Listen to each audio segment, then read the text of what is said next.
talk about changes in life. Jump on a plane if me like. Mommy now complain, she alright. Changes in life, no more pain. We are now in Aruba. So this is the port in Aruba where the ship is docked at. And you can see Aruba is a pretty dry island. You can look around and see there's not that much greenery.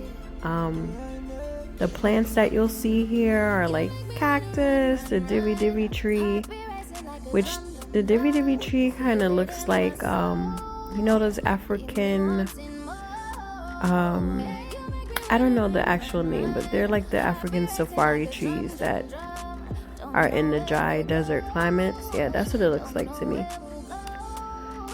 So we're now on our way to our first stop of the tour. And we're just driving through the residential and commercial areas. So you can see this is a university. And you can see how Aruba looks like, how the locals really live. Our first stop is going to be to the aloe vera factory.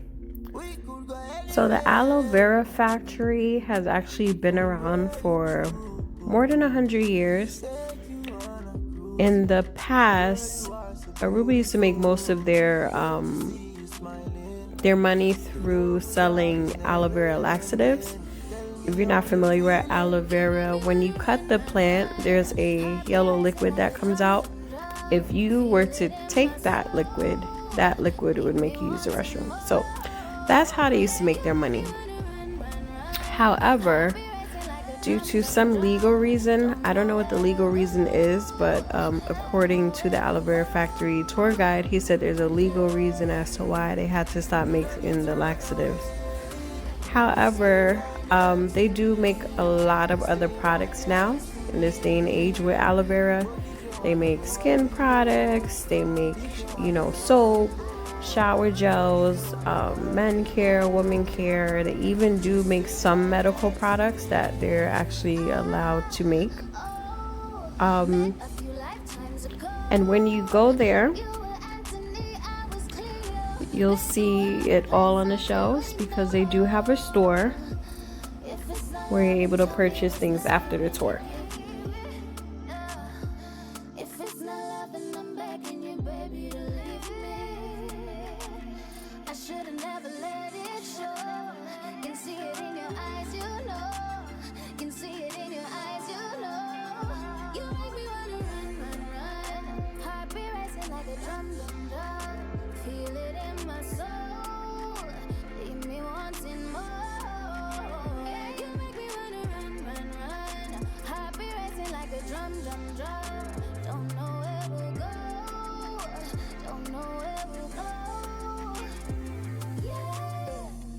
The residential areas, they do keep like their plants in front of their house, but not everywhere is like that. A lot of places you'll just see patches of dry dirt with no plant life in it.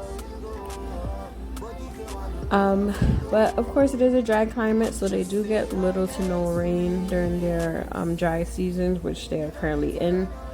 And their wet season, they do get some rain, but not as much as other islands, clearly.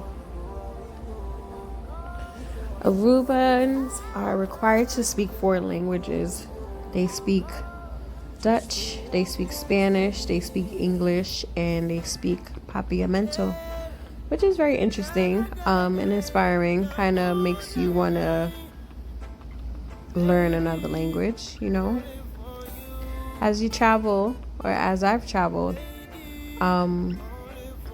I think it's more common to know multiple languages than it is to know one. I think in the US we kind of have this mindset that we only need to speak English, but there's so many languages in the world, and it's definitely helpful to learn another language. I speak enough Spanish to get by, but I don't consider myself fluent. But in the background you can see these are the divvy trees.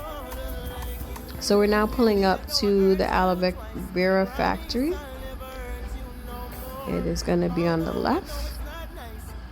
this orange building here that says Aruba Aloe. So the tour starts in the front. That's the front door to the shop, but right in front of that, you can see in the ground all the aloe vera plants planted. And they did a demonstration to us here, and they showed us how to cut the aloe vera. They told us what to do once you cut it, because you shouldn't just use it automatically. You would let it sit in water like 10 to 15 minutes, they said. And then you can rub it on your skin. It has so many health benefits. And this is the shop to the right. But before you go to the shop, you go upstairs to do the tour. So we are currently going up the stairs now. So I'm speeding through, but basically this is where they go to aloe vera products. You know, they have their rooms where they cut them, wash them, you know, fill the containers, whatever it is that they have to make. And so we were just walking through and viewing that. They do have a video showing the process also. For those who are interested, they can watch the video while they're also being briefed by the tour guide.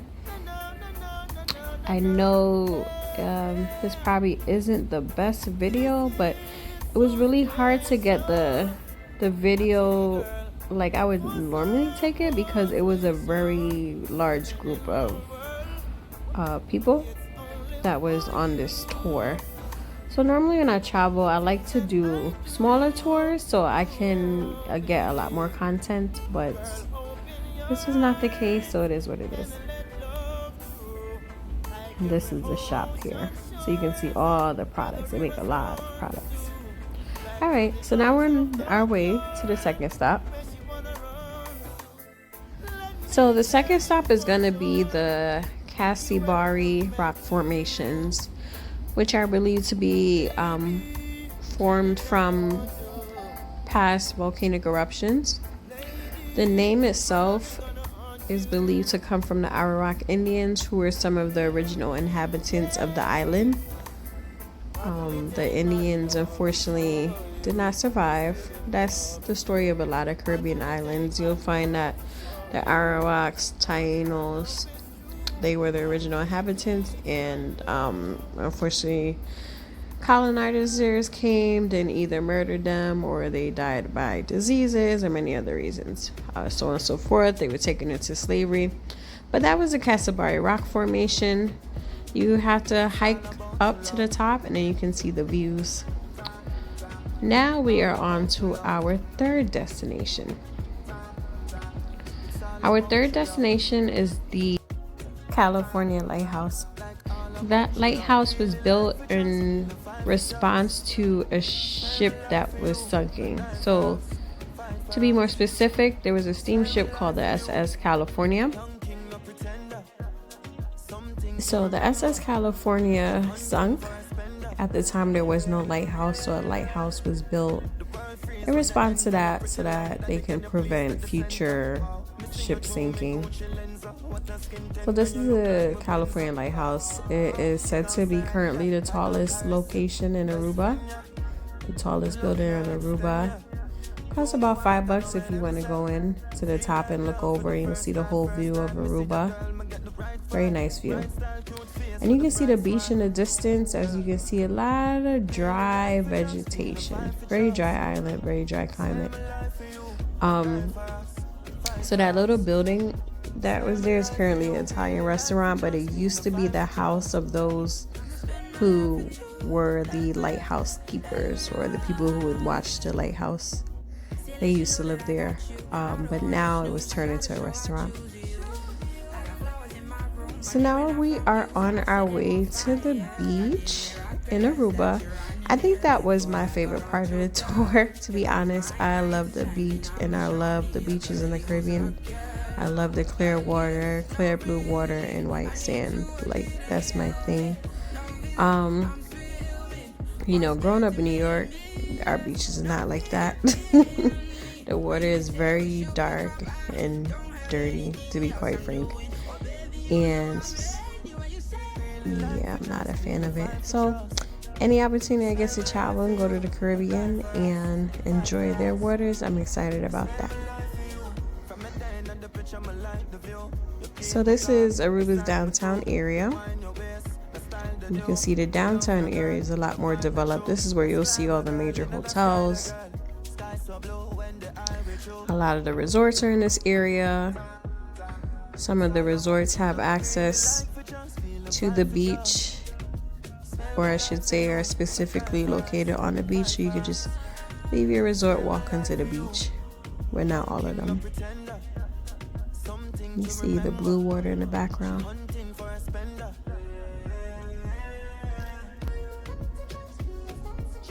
So this was definitely a little quick short trip to Aruba. The cruises are good because you can kind of touch a lot of places in a short period of time. And this is the beach in Aruba. I believe it's called Arashi Beach, if I'm pronouncing that correctly. But this is Arashi Beach.